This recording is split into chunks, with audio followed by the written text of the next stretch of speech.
አርዕስተ ዜና። የዓለም አቀፍ ሕጎች መጣስ ዓለምን በስጋት ውስጥ የሚጥል ነው ተባለ። የሃይማኖት ተቋማት የሚያቀርቡት የሰላም ጥሪ አድማጭ አጥቷል ተባለ።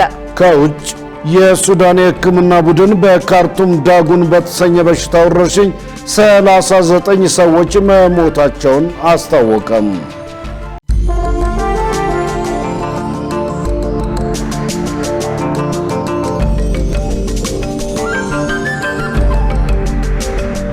ጤና ይስጥልኝ ክቡራን ተመልካቾቻችን፣ ከኢሳት ነጻ ህዝብ ሚዲያ የሰዓቱን ዜና ይዘን ቀርበናል።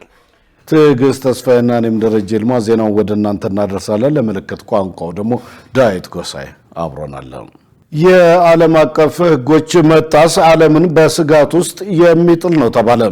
የተባበሩት መንግስታት ድርጅት የጸጥታው ምክር ቤት ጦርነት በማስቆም ረገድ ሚናውን በተጨባጭ እየተወጣ አይደለም ሲሉ የሕግ ባለሙያዎች ለኢሳት ተናግረዋል። ትዕግስት ተስፋ ያዘጋጀችው መሰረት ባዩ እንደሚከተለው ታቀርበዋለች።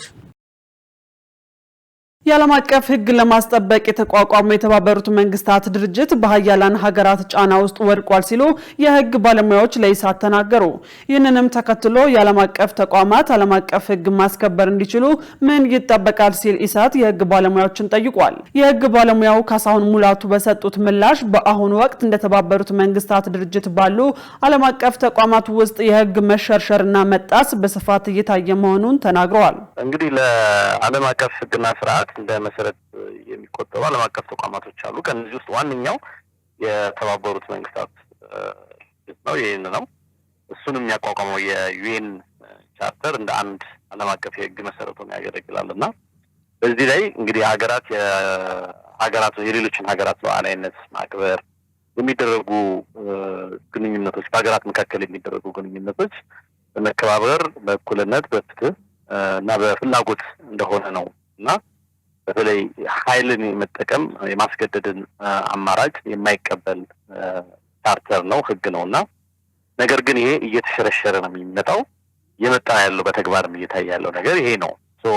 አሁን ባለንበት የዓለም ሁኔታ ከፍተኛ የሆነ የዓለም አቀፍ ህግና ስርዓት መቀየር ወይም መሸርሸር መጣሶች እየታዩ ነው ያሉ። አክለውም ሀያላን ሀገራት ዓለም አቀፍ ህጎችን በመጣስና ኃይል በመጠቀም ሌሎች ብዙሃን ሀገራት በዓለም አቀፍ ተቋማት ያላቸውን እምነት እንዲያጡ ሆነዋል ሲሉ ተናግረዋል። ሀያላን ሀገራቶች በእነዚህ ዓለም አቀፍ ግንኙነት የመገዛት ፍላጎታቸውን እንግዲህ በማይፈልጉበት ፍላጎት በማይኖራቸው ጊዜ ኃይልን የመጠቀም አማራጭን በተመረጡ ቦታዎች ላይ እየተጠቀሙ በአመቺ በሆኑ እና በሚፈልጓቸው ኤሪያዎች ላይ ንግድ ሊሆን ይችላል፣ በኢንቨስትመንት ላይ ሊሆን ይችላል፣ ዲፕሎማቲክ በሆኑ ሪሌሽንሺፖች ላይ የዓለም አቀፍ ህግ ሊጠቀሙ ይችላሉ። ነገር ግን አንዳንድ ፖለቲካዊ በሆኑ የጸጥታ ጉዳዮች ጋር በተያያዙ ጉዳዮች ላይ ግን ኃይልን እየተጠቀሙ የሚሄድ ሁኔታንም እንደ አማራጭ እየቀየጡ የሚሄዱበት ሁኔታ ይኖራል ማለት ነውና ይሄ አደገኛ ነው። በተለይ ዓለም ተቋማት ላይ ሀገራት እምነት እንዳይኖራቸው የሚጥል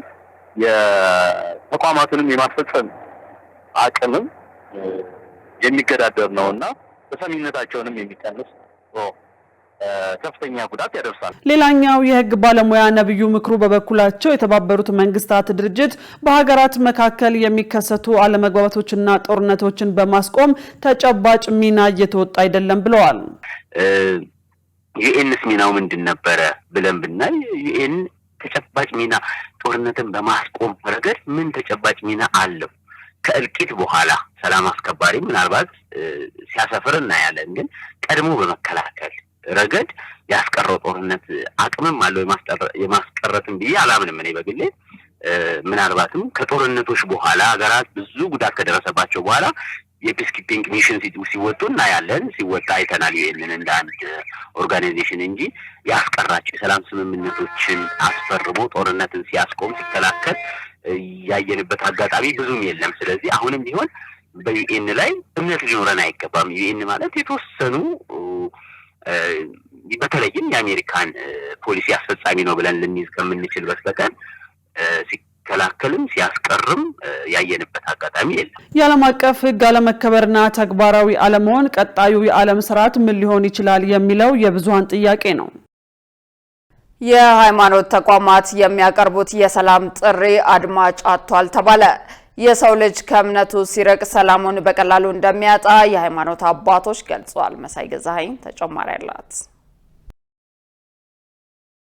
የሃይማኖት አባቶች በሰላም ግንባታ ላይ አማኙን በማስተማርና ለሰላም የድርሻውን እንዲያበረክት ከማድረግ አኳያ የእምነት አባቶችና መሪዎች ከፍተኛ ሚና እንዳላቸው ይገለጻል። በኢትዮጵያ ውስጥ ከ95% በላይ የሚሆነው ሕዝብ አማኝ እንደሆነ ቢገለጽም ሰላምን በማስጠበቅ ረገድ በሀገሪቱ ያለው ነባራዊ ሁኔታ ደግሞ የሚያመላክተው የአማኙ ህብረተሰብ አስተዋጽኦ ዝቅተኛ እንደሆነ ነው። እኛም ይህንን ሀሳብ ይዘን የሃይማኖት አባቶች በሰላም ግንባታ ላይ ያላቸው ሚና ምን ይመስላል፣ የድርሻቸውን እስከ መወጣት አኳያ ምን እየሰሩ ነው ስንል የሁለት እምነት ተከታይ አባቶችን ጠይቀናል። በኢትዮጵያ ኦርቶዶክስ ተዋሕዶ ቤተክርስቲያን የስላሴ ዩኒቨርሲቲ ፕሬዝዳንትና የደቡብ ኦሞና አሪ ዞን ሊቀ ጳጳስ ብፁዕ አቡነ ፊልጶስ የሚከተለውን ብለዋል። ሁሉም ሃይማኖቶች እውነት ለመናገር ስለ ሰላም ሳይናገሩ የሚውሉ የሚያድሩ አይመስለኝም። ምናልባት ሰሚ ስለሌለ ስላጣን ይመስለኛል። እንግዲህ ኢትዮጵያ ቤተክርስቲያን ኢትዮጵያ ኦርቶዶክስ ተዋሕዶ ቤተክርስቲያን መፈክሯና መሪ ቃሏም ሰላም ለሁላችሁ ይሁን ነው። እግዚአብሔር የሚሰጠው ሰላም ደግሞ በእውነት ለመናገር ዓለም እንደሚሰጠው አይደለም። ለዚህ ሃይማኖት ተቋማት ሁሉ ጊዜም ሰላም ለእናንተ ይሁን፣ በሰላም ኑሩ ነው። በኢትዮጵያ ወንጌላዊ አብያተ ክርስቲያን ህብረት ፕሬዝዳንት ፓስተር ጻድቁ አብዱ ደግሞ የሚከተለውን ምላሽ ሰጥተዋል። የሰላምና የፒስ አድቮኬሲ ይባላል። ግጭቶች ባሉበት አካባቢዎች ለብዙ ዓመታት ሰርተን ውጤትም አይተንበታል። መጀመሪያ ለሰላም ዘብ እንዲቆሙ ሴቶችን፣ ወጣቶችን፣ የሃይማኖት አባቶችን፣ የባህል መሪዎችን፣ አባገዳ ስንቄዎችን እንደዚሁ አሰልጠን አብረን ነው የምንሰራው ከሁሉም እምነት ጋር።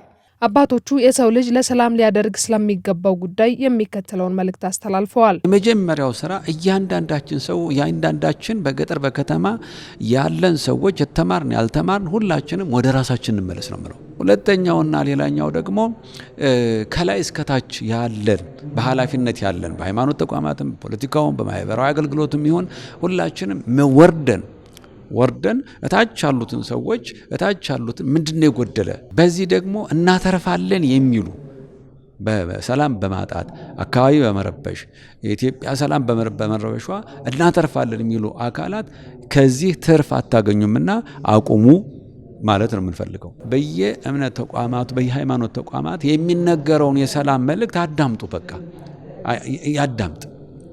አዳምጦ ይስማ ሰምቶ በቃ እኛ ምናልባት መጥፎ ልንሆን እንችላለን፣ ቃሉ ግን መጥፎ አይደለም። በቃ የእግዚአብሔር ቃል ነው። ሰላም የእግዚአብሔር ቃል ነው። ሰላም መለኮታዊ ቃል ነው። ሰላም ለሰው ልጆች ሁሉ የሚያስፈልግ ቃል ነው። በቃ ሰላምን ብቻ ሰምቶ ያንን ያድርጉ። ሰው ከአምላኩ ጋር ሰላማዊ ግንኙነት ሲያጣ ነው እርስ በርሱም ችግር ውስጥ የሚገባው። እንግዲህ እንደ ክርስትና አስተምሮ አዳምና ሔዋን ኃጢአት በሰሩ ጊዜ የመጀመሪያ ያደረጉት ነገር ከአምላካቸው ፊት ነው የሸሹት። ከዛ እርስ በርስን መካሰስ ነው የጀመሩት። እሱ ወነጀላት። አንተ የሰጠኸኝ እሷ ነች ያለው። አምላካችን የሰላም አምላክ ነው፣ የሁከት አምላክ አይደለም። ወንጌል ራሱ የሰላም ወንጌል ተብሎ ነው የሚጠራው። ክርስቶስም የሰላም አለቃ ነው። ስለዚህ ይሄ ሆኖ ሳለ ለምንድን ነው ራሱ መጽሐፉን የያዙ ሰዎች ጥላቻን ለምን ይሰብካሉ? ጦርነትን ለምን ይሰብካሉ? ለምንድን ነው የፍቅርን ለምሳሌ ለሚጠሏችሁ ጸልዩ የሚለውን ለሚጠላ ከመጸለይ የበደልን ይቅር ማለት ትተህ ጥላቻን እንደሌላ ሰው ሃይማኖት እንደሌለው ሰው ለምን ተጋግላል? ሰላምን አጥብቀን እንድንሻ ሰላምን ተከታተላት፣ ሰላምን እሻ የሚል የአምላክ ትእዛዝ ስላለ ሁላችንም ለሰላም እንድንሰራ በዚህ አጋጣሚ መልእክቴን አስተላልፋለሁ። ሰላም በተናጥል የሚመጣ ባለመሆኑ ህዝቡ በጋራ ሊሰራበት እንደሚገባ ተመልክቷል። የሌሎች ተቋማት አባቶች አስተያየት ለማካተት ያደረግነው ጥረት አልተሳካም። በትግራይ ክልል ባጋጠመ የነዳጅ እጥረት ሳቢያ ማህበረሰቡ ለከፋ ችግር መጋለጡን የክልሉ ንግድ ቢሮ አስታወቀም። በተያያዘም ወደ ክልሉ ቀደም ሲል ይገባ የነበረው የነዳጅ መጠን 15 ሚሊዮን ሊትር ሲሆን አሁን ላይ ይህ መጠን ወደ 850 ሺህ ሊትር ዝቅ ማለቱን የክልሉ ንግድና ኤክስፖርት ቢሮ አስታውቋል። ገነት ዘዘው ተጨማሪ አላት።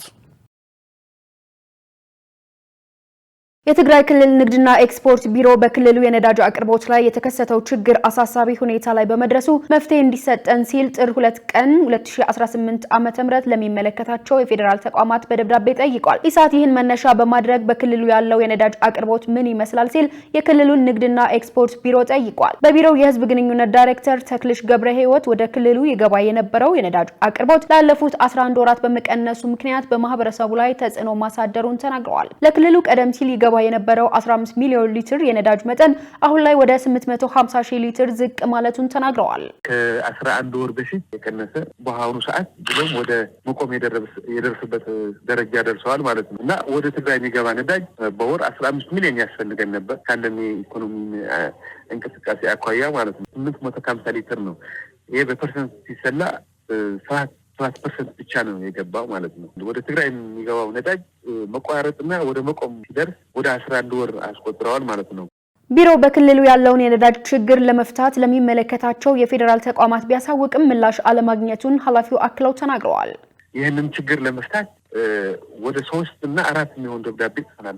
አራተኛው ደብዳቤ ነው ማለት ነው። ለምንድን ነው በአገር ደረጃ ነዳጅ ባልቀነሰበት ሰዓት ወደ ትግራይ የሚገባው ነዳጅ ለምንድን ነው እጥረት ያጋጠመው? ችግር ላይ የነበረ ህዝብ ድጋፍ የተለየ ድጋፍ ሲያስፈልገው ለምንድን ነው እንደዚህ ሆኖ ብለን 3 ጊዜ ደብዳቤ ኦፊሻል ደብዳቤ ልከን መልስ አልተሰጠንም። እሺ በሚል ብቻ ነው የሚዘጉን ማለት ነው። ኢነርጂና ምናምን ባለስልጣንና ንግድና ቀጠናዊ ትስስር ሚኒስቴር ኦፊሻል የሆነ ደብዳቤ ስትልክ ማህተም ያለው ማለት ነው። የትግራይ ክልል ንግድና ኤክስፖርት ማህተም ያለው ደብዳቤ ስትልክ ማህተም ያለው መልስ ነው የምንጠብቀው እኛ። እሺ እኮ ነው በአፍ ነው እሺ፣ ኦፊሻል የሆነ መልስ አይሰጠንም።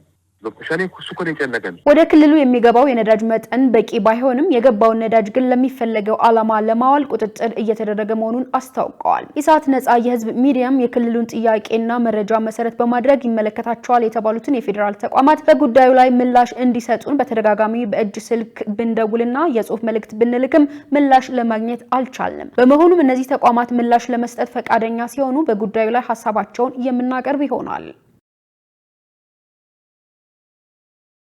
ክቡራን ተመልካቾቻችን ከኢሳት ነጻ የህዝብ ሚዲያ ዜናዎቻችን አሁንም እንደቀጠሉ ናቸው። በቀጣይነት የቢዝነስና ኢኮኖሚ መረጃዎችን ወደ እናንተ እናደርሳለን። ባልደረባችን መሰረት ባዩ እየጠበቀችን ነው።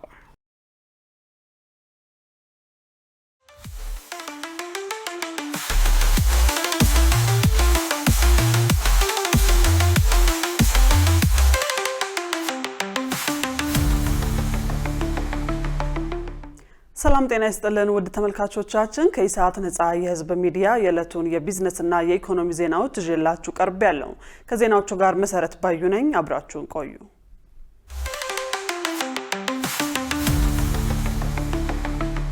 መንግስት ከዓለም አቀፉ የገንዘብ ድርጅት የሚለቀቅልኝ ብድር ከ2.18 ቢሊዮን ዶላር በላይ ደርሷል አለ።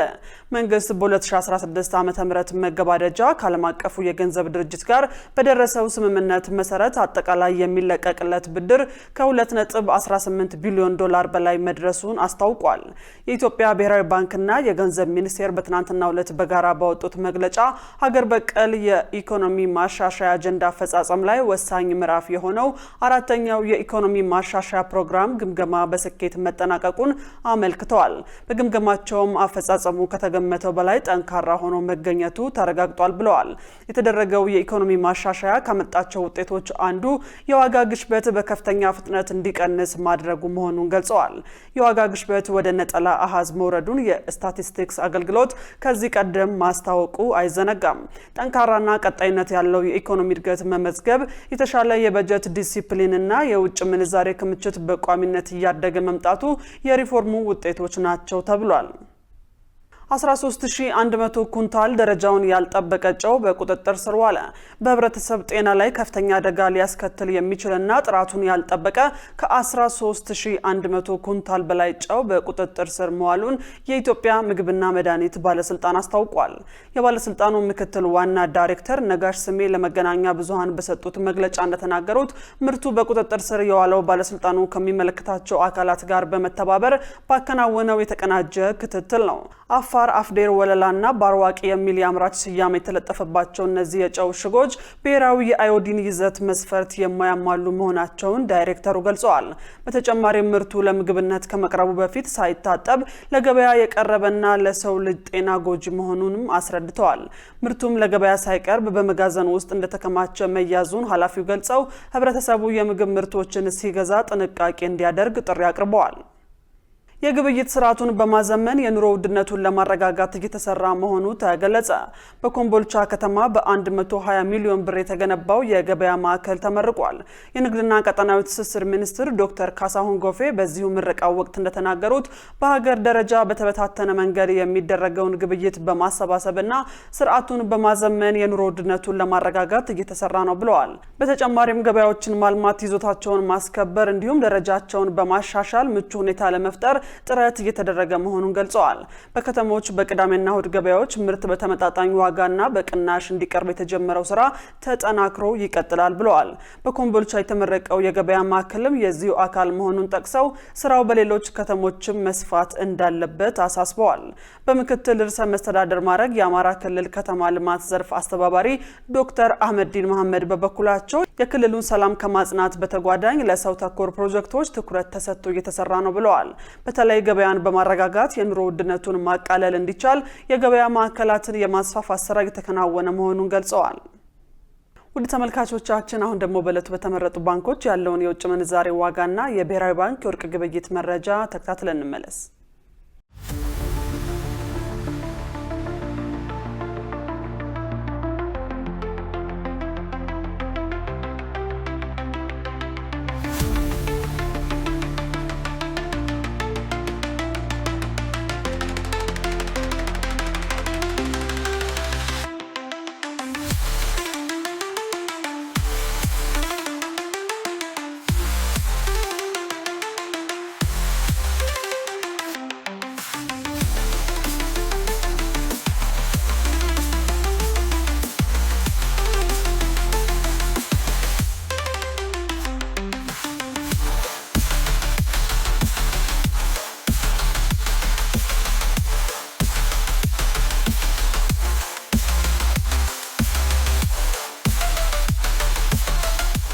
ውድ ተመልካቾቻችን ለዕለቱ ያዝናቸው የቢዝነስና የኢኮኖሚ ዜናዎች በዚሁ ተጠናቀዋል። ወደ ቀሪዎቹ ዜናዎች እንመለስ።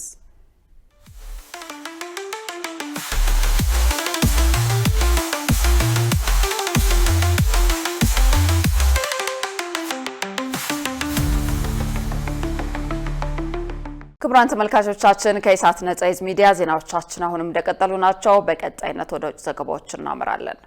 የሱዳን የሕክምና ቡድን በካርቱም ዳንጉ በተሰኘ በሽታ ወረርሽኝ 39 ሰዎች መሞታቸውን አስታወቀ።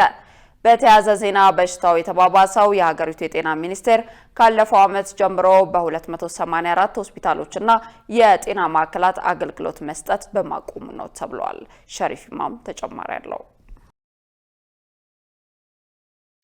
የሱዳን ዶክተሮች ህብረት የቀዳሚ ኮሚቴ ቃል አቀባይ ማክሰኞ ሪፖርት እንዳደረጉት በካርቱም ግዛት በዳንጉ በሽታ የ39 ሰዎች ህይወት ማለፉና ከ200 በላይ አዳዲስ የበሽታው ምልክት የታየባቸው ሰዎች እንዳጋጠሙት አስታውቋል። ይህ ተላላፊ በሽታ የተባባሰ የሀገሪቱ የጤና ሚኒስቴር ካለፈው ዓመት ጀምሮ በ284 ሆስፒታሎችና የጤና ማዕከላት አገልግሎት መስጠት በማቆሙ ነው ተብሏል። እነዚህ የጤና ማዕከላት አብዛኛዎቹ ወድመዋል ወይም አገልግሎት በማይሰጡበት ደረጃ ላይ ይገኛሉ። ይህ የሆነው ደግሞ የፈጥኖ ደራሽ ኃይል በተቆጣጠራቸው ግዛቶች ውስጥ ነው። የኮሚቴው ቃል አቀባይ ሰይድ መሐመድ አብዱላህ ለሱዳን ትሪቡን እንደነገሩት ተቆጣጣሪው ቡድን የወረርሽኙ መስፋፋት አረጋግጧል። አብዱላህ እንዳስጠነቀቁት አሁን ላይ ያለው መረጃ ወረርሽኝ ያለበትን ደረጃ በትክክል የሚያሳይ አይደለም። ምክንያቱ ደግሞ አጠቃላይ መረጃ ማሰባሰብ አይቻልምና ነው ብለዋል። በተዳከመ አካባቢና መከላከያ እርምጃ መውሰድ በማይቻልባቸው ሁኔታ ወረርሽኙ ተስፋፍቷል። ቃል አቀባዩ ለሁኔታው ተባብሶ መቀጠል ተጠያቂ የሚያደርጉት የአስተዳደራዊ ችግርና የተቋማትን በርትቶ ያለመስራት ነው። ሪፖርቶች እንደሚያሳዩት ሆስፒታሎች ከአቅማቸው በላይ በህሙማን ተጨናንቀዋል። ከዚህ ባለፈም ከፍተኛ የሆነ የህይወት አድን መድኃኒት እጥረትም አለ።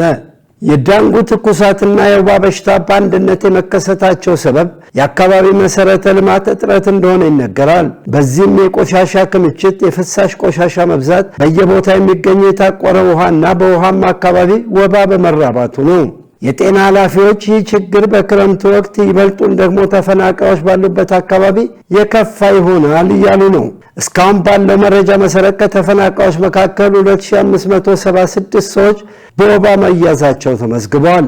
ሰዎቹም ከተመጣጠነ ምግብ እጥረት የተዳከሙ ናቸው ተብሏል። ኮሚቴው ወረርሽኙ መከሰቱ በይፋ እንዲነገርና መንግስት አስቸኳይ ምላሽ እንዲሰጥ በመጠየቅ የጤና ባለስልጣናቱን ተማጽኗል። ይህም ለህዝቡ የግንዛቤ ማስጨበጫ ትምህርት እንዲሰጥ ብሔራዊ ኮሚቴ እንዲቋቋምና የተበላሹ ላቦራቶሪዎችን መልሶ ማቋቋም የሚለውንም ያጠቃልላል።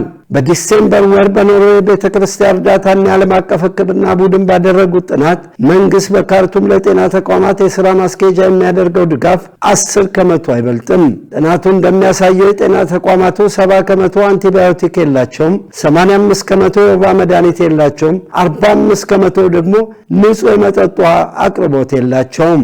መረጃው የሱዳን ትሪቡን ነው። በሩሲያ የሚሳኤልና የድሮን ጥቃት የተነሳ ዩክሬን ከባድ ምሽት አሳለፈች ተባለ። በርካታ ግዛቶች ጥቃት የደረሰባቸው ሲሆን ፕሬዝዳንት ቮሎዲሚር ዜሌንስኪ ግን ዩክሬን ጥቃቱን ለመመከት የሚያስችሏትን ወሳኝ የአየር መከላከያ ሚሳኤሎች አግኝታለች ብለዋል። ዮሐንስ ተስፋ ተጨማሪ አለው። የሩሲያ ኃይሎች በዩክሬን ዋና ከተማ ኪየቭ ላይ የተቀናጀ የድሮንና የሚሳኤል ጥቃት ሰንዝረዋል። በዚህም የአንድ ሰው ሕይወት ሲያልፍ የኤሌክትሪክ መቆራረጥና የውሃ አቅርቦት ችግር ተከስቷል። ይህ ጥቃት ሰኞ ዕለት በዩክሬን የኤነርጂ መሰረተ ልማቶች ላይ ከደረሰው የድሮን ጥቃት ቀጥሎ የመጣ ነው። የኪየቭ ከንቲባ በቴሌግራም ገጻቸው እንደገለጹት በዲኒፕሮ ወንዝ ምስራቃዊ ዳርቻ ላይ የደረሰው ጥቃት የኤሌክትሪክና የውሃ አቅርቦት ያወከ ሲሆን በመኖሪያ ህንፃዎች ላይም ጉዳት አድርሷል። በኪየቭ ከ5635 በላይ የመኖሪያ ህንፃዎች ያለማሞቂያ ቀርተዋል። ሰኞ ዕለት በደረሰው ሌላ የድሮን ጥቃት ደግሞ 5 የተለያዩ ክልሎች የኤሌክትሪክ ኃይል አጥተዋል። በአሁኑ ወቅት ሰሜን ኦዴሳ፣ ዲኒፕሮ ፔትሮቭስክ፣ ካርኪቭና ቼርኒቭ የተባሉት ክልሎች በኤሌክትሪክ መቋረጥ በተከሰተ ብርድና ከፍተኛ የኃይል ፍላጎት እየተሰቃዩ ይገኛሉ ተብሏል። ባለስልጣናት ህዝቡ ለአየር ጥቃት ማስጠንቀቂያዎች ከፍተኛ ትኩረት እንዲሰጥ ያሳሰቡ ሲሆን ፕሬዝዳንት ዜሌንስኪ በሚቀጥሉት ቀናት መጠነ ሰፊ ጥቃት ሊፈጸም እንደሚችል ሲያስጠነቅቁ ይህን ብለዋል። በሚቀጥሉት ቀናት ከፍተኛ ጥንቃቄ ማድረግ አለብን። ሩሲያ ለከፍተኛ ጥቃት ተዘጋጅታለች። እናም ጥቃቱን ለመፈጸም አመቺ ጊዜ እየጠበቀች ነው። እባካችሁ የአየር ጥቃት ማስጠንቀቂያዎችን በትኩረት ተከታተሉ። እያንዳንዱ ክልል ፈጣን ምላሽ ለመስጠትና ህዝቡን ለመርዳት ዝግጁ መሆን አለበት። ዩክሬን ለአዳዲስ የሩሲያ ጥቃቶች ለመዘጋጀት የአየር መከላከያ ኃይሏን በድጋሚ እያደራጀች ነው ተብሏል። ይህም ጠላትን የሚጠልፉ ድሮኖችን የሚያሰማሩ ትንንሽ ቡድኖችን ያቀፈ አዲስ ስርዓት ነው። ፕሬዚዳንቱ ይህንን የፈጠራ መንገድ እንዲመሩና እንዲያሳድጉ ፓቭሎ የሩዛሎቭን አዲሱ የአየር ኃይል ምክትል አዛዥ አድርገው ሾሟቸዋል። የአየር ኃይሉ መከላከያ አጠቃቀም ላይ አዲስ አቀራረብ ይኖራል። በተለይም ተንቀሳቃሽ የተኩስ ቡድኖችን፣ ጠላትን የሚጠልፉ ድሮኖችና ሌሎች አጭር ርቀት የአየር መከላከያ ዘዴዎችን በተመለከተ ስርዓቱ ይቀየራል። የሊዛሮቭ በሰራዊቱ ውስጥ ውጤታማ በሆነው ላዛር በተባለ ልዩ ክፍል የሚታወቁ ሲሆን ከዩክሬን መከላከያ ሚኒስትርና ከወታደራዊ ዕዝ ጋር በመሆን ለዚህ የተለየ አየር መከላከያ አዲስ ድርጅታዊ መዋቅር ይዘረጋሉ። ዜሌንስኪ እንዲበሉ እንጂ ከአንድ ቀን በፊት በካርኪቭ በደረሰ የሩሲያ የአየር ጥቃት አንዲት ሴት ስትገደል 9 ሰዎች ቆስለዋል። የከተማዋ ከንቲባ እንደገለጹት 3 ኬኤቢ 250 የተባሉ ቦምቦች በከተማዋ ላይ ፈንድተዋል። በዚህም ቢያንስ 30 የግል ቤቶች ጉዳት ደርሶባቸዋል። አንዱ ደግሞ ሙሉ በሙሉ ወድሟል። በሌላ በኩል የሩሲያ መከላከያ ሚኒስቴር ባለፉት 24 ሰዓታት ውስጥ በዛፖሪዚያና በዶኔስክ 2 ተጨማሪ ሰፈራዎችን መቆጣጠሩን ገልጿል። እንዲሁም የሩሲያ ኃይሎች የዩክሬንን የድሮን ማምረቻ ተቋማት፣ የኢነርጂና የትራንስፖርት መሰረተ ልማቶችን መምታታቸውን አስታውቋል። የሩሲያ አየር መከላከያ ክፍሎች 122 የዩክሬን ድሮኖች መተው መጣላቸውን አክለው ገልጸዋል። መረጃውን ስናጠናቀር ቲአርቲ ወርልድና ዊዮን ኒውስን ዋቢያችን አድርገናል። ውድ ተመልካቾች ከኢሳት ነጻ ህዝብ ሚዲያ የሰዓቱ ዜና ወደ እናንተ መድረሱ እንደቀጠለ ነው። አሁን ደግሞ የስፖርት ዘገባዎችን ወደ እናንተ የምናደርስበት የአየር ጊዜ ላይ ደርሰናል። ሙሉ ቀን ሰለሞን ይጠብቀናል። ወደዛው እንለፍ። ለጤንነት ለምርት ለወዳጅነት ሰላም ጤና ይስጥልን ተመልካቾቻችን፣ ከኢሳት ነጻ የህዝብ ሚዲያ ለዕለተ ረቡዕ ያዘጋጀናቸውን ስፖርታዊ መረጃዎች ይዘን ቀርበናል። ከመረጃዎቹ ጋር ሙሉቀን ሰለሞን ነው። የዓለም አቀፉ ወታደራዊ ስፖርት ካውንስሉ ፕሬዝዳንቶችና ዋና ጸሐፊ አዲስ አበባ ገቡ። የዓለም አቀፍ ወታደራዊ ስፖርት ካውንስል ፕሬዚደንት ኮሎኔል ሊተን ጎሜዝ፣ የአፍሪካ ወታደራዊ ስፖርት ፕሬዚደንት ሜጀር ጄኔራል መኪያኖ አብዱላሂና የዓለም አቀፍ ወታደራዊ ስፖርት ዋና ጸሐፊ ሻምበል ሮበርት ኦሬቺያ ለ3 ቀናት የስራ ጉብኝት አዲስ አበባ የገቡ ሲሆን የመቻል ስፖርት ቡድን ጎብኝተዋል። ከፍተኛዎቹ አመራሮች ወደ ኢትዮጵያ የመጡት የመከላከያውን የመቻል ስፖርት ቡድን ለመጎብኘትና በቀጣይ ኢትዮጵያ የወታደራዊ ስፖርት ውድድር እንድታዘጋጅ እንዲሁም የክለቡን መዋቅር ከዓለም ወታደራዊ ስፖርት አንጻር ለማየት ታስቦ መሆኑ ተገልጿል። ኢትዮጵያ ካለፈው ዓመት ጀምሮ የሁለቱ ተቋማት አባል መሆኗን የመቻል ስፖርት ቡድን አስታውሷል። የኢትዮጵያ ፕሪሚየር ሊግ 16ኛ ሳምንት ጨዋታዎች ነገ ይጠናቀቃሉ። የኢትዮጵያ ፕሪሚየር ሊግ 16ኛ ሳምንት ጨዋታዎች ከማክሰኞ ጀምሮ በመካሄድ ላይ ናቸው። ጨዋታዎቹ ነገ ሲጠናቀቁ በመጨረሻ ቀን ጨዋታ በአዲስ አበባ ስቴዲየም ድሬዳዋ ከተማ ከኢትዮጵያ መድን ቀን 7 ሰዓት ላይ፣ መቻል ከቅዱስ ጊዮርጊስ ቀን 10 ሰዓት ላይ ሲጫወቱ በአዳማ ሳይንስና ቴክኖሎጂ ዩኒቨርሲቲ ደግሞ መሪው ሲዳማ ቡና ከኢትዮጵያ ቡና ጋር ከቀኑ 10 ሰዓት ጀምሮ ይጫወታሉ። በ16ኛ ሳምንት የተመዘገቡትን ውጤቶች ሳይጨምር በ15 ሳምንት የሊጉ ጉዞ ሲዳማ ቡና በ30 ነጥብ ሊጉን ሲመራ ነገሌ አርሲና ፋሲል ከነማ በኩል 26 ነጥብ በጎል ክፍያ ተበላልጠው ሁለተኛና ሶስተኛ ደረጃ ላይ ተቀምጠዋል። ወላይታ ድቻ፣ መቀሌ ሰባ እንደርታ፣ ወልዋሎ አዲግራት ዩኒቨርሲቲና አርባ ምንጭ ከተማ ደግሞ በወራጅ ቀጠናው ላይ ይገኛሉ። የቅዱስ ጊዮርጊሱ አቤል ያለው በ8፣ የንግድ ባንኩ አዲስ ግዳይ በ7፣ የቡናው አቡበከር አዳሙና የመቻሉ መሐመድ አበራ በ6 ጎሎች ለኮከብ አግቢነት ደረጃ ይፎካከራሉ። ወደ ውጭ መረጃዎቻችን ስናልፍ የሴኔጋል ብሔራዊ ቡድን አባላት ከፍተኛ ሽልማትና የክብር ኮማንደርነት ማዕረግ ተበረከተላቸው። የአፍሪካ ዋንጫ አሸናፊዎቹ የሴኔጋል ብሔራዊ ቡድን አባላት በዳካር ደማቅ አቀባበል ተደርጎላቸዋል። በአቀባበሉ ስነ ስርዓት ላይም በሀገሪቱ ፕሬዚደንት ሽልማት ተበርክቶላቸዋል። በዚህም ፕሬዚደንት ባሲሩ ዲዮማዬ ፋዬ ለቡድኑ $535,000 የገንዘብ ሽልማት ማበረከታቸው ተዘግቧል። በተጨማሪም ለእያንዳንዱ ተጫዋች በዋና ከተማዋ ዳካር 1500 ካሬ ሜትር መሬትና ለቤት ግንባታ የሚሆን $135,000 ሽልማት አበርክተዋል። ለአሰልጣኝ ክፍልና ለሌሎች የቡድኑ አባላት ደግሞ $90,000 እና 1000 ካሬ ሜትር መሬት ሸልመዋል። የሀገሪቱ ፕሬዚደንት ከተጠቀሱት ሽልማቶች በተጨማሪም ይህን ድል ላሳኩ የቡድኑ አባላት የክብር ኮማንደርነት ማዕረግ ሰጥተዋል። ብሔራዊ ቡድኑ ውድድሩን በማሸነፉ ከካፍ የ$10 ሚሊዮን ሽልማት እንዳገኘ ይታወሳል። የፈረንሳዩ ክለብ ኦሎምፒክ ማርሴይ እንግሊዛዊውን የፊት መስመር ተጫዋች ኢታን ንዋሪን በውሰት ለማስፈረም ከአርሰናል ጋር መስማማታቸው ተገለጸ። አርሰናሎች በውሉ መሰረት የውሰት ክፍያ የሚያገኙ ሲሆን ተጫዋቹ በተጫወተባቸው ጨዋታዎች መጠን ገንዘቡ እንደሚቀንስ ተዘግቧል። የ18 ዓመቱን ተጫዋች የተለያዩ ክለቦች ለማስፈረም ቢጠይቁም የአርሰናል ፍላጎት በአሰልጣኝ ሮበርቶ ዲዘርቪ ለሚሰለጥነው ማርሴይ መሆኑን ዘ አትሌቲክ ዘግቧል። ተጫዋቹ የውድድር ዓመቱን በማርሴይ ቢያጠናቅቅም የእንግሊዝ ፕሪሚየር ሊግን በመምራት ላይ የሚገኘው አርሰናል ሻምፒዮን የሚሆን ከሆነ ኢታን ንዋሪ የፕሪሚየር ሊግ ሜዳሊያ እንደማያገኝ ተገልጿል። የእንግሊዝ ፕሪሚየር ሊግ ሜዳሊያ ተሸላሚ ለመሆን 5 ጨዋታዎች ማድረግ የሚጠይቅ ሲሆን ንዋሪ በ6 ጨዋታዎች ላይ መሳተፉ ይታወሳል። በእንግሊዝ ፕሪሚየር ሊግ አሸናፊ ቡድን 40 ሜዳሊያዎች ይሰጡታል። እነዚህም ለተጫዋቾች፣ አሰልጣኞችና ለኃላፊዎች ይከፋፈላል። በመጨረሻም ትላንት የተጀመረው የአውሮፓ ቻምፒዮንስ ሊግ 7ኛ ዙር ውድድር ዛሬም ይቀጥላል። በዛሬው መርሃ ግብር ጋላታሳራይ ከአትሌቲኮ ማድሪድ ከምሽቱ 2 ሰዓት ከ45 ላይ ሲጫወቱ፣ ባየር ሙኒክ ከዩኒየን ሴንት ግሎሴ፣ ቸልሲ ከፓፎስ፣ ጁቬንቱስ ከቤኔፊካ፣ ማርሴይ ከሊቨርፑል፣ ስላቪያ ፕራግ ከባርሴሎና፣ ኒውካስል ዩናይትድ ከፒኤስቪ ከምሽቱ 5 ሰዓት ጀምሮ ይጫወታሉ። ትላንት በተደረጉ ጨዋታዎች አርሰናል ኢንተር ሚላንን 3-1 በማሸነፉ የተጫወታቸውን 7 የምድብ ጨዋታዎች በሙሉ በማሸነፍ አንድ ጨዋታ እየቀረው ወደ 16 ማለፉን ያረጋገጠ የመጀመሪያው ቡድን ሆኗል። አርሰናል 7 የቻምፒዮንስ ሊግ ጨዋታዎችን ሲያሸንፍም በታሪኩ ለመጀመሪያ ጊዜ ሆኗል። ካይራት፣ ቪያሪያል፣ ስላቪያ ፕራግና ኢንትራ ፍራንክፈርት ደግሞ ባላቸው አነስተኛ ነጥብ ምክንያት ቀጣይ ዙር እንደማይቀላቀሉ ያረጋገጡ ቡድኖች ናቸው። የምድብ ጨዋታዎች የመጨረሻ መርሃ ግብር በሚቀጥለው ሳምንት ይደረጋል። ተመልካቾቻችን ከኢሳት ነጻ የህዝብ ሚዲያ ለዕለተ ረቡዕ ያዘጋጀናቸው ስፖርታዊ መረጃዎቻችን የተከታተሏቸውን ይመስሉ ነበር። ከመረጃዎቹ ጋር ሙሉቀን ሰለሞን አብሬያችሁ ቆየው። መልካም ጊዜ ይሁንላችሁ። ለጤንነት ለምርት ለወዳጅነት ክቡራን ተመልካቾቻችን ከኢሳት ነጻ የህዝብ ሚዲያ ለሰዓቱ የያዝናቸው ዘገባዎች ይህንን ይመስሉ ነበር። ትዕግስት ተስፋዬና እኔም ደረጀ ልማ ዜናው ወደ እናንተ አድርሰናል። ለምልክት ቋንቋው እንደዚሁ ዳዊት ጎሳዬ አብሮን ቆይቷል። ከቀሪ የኢሳት ዝግጅቶች ጋር ሰናይ ጊዜ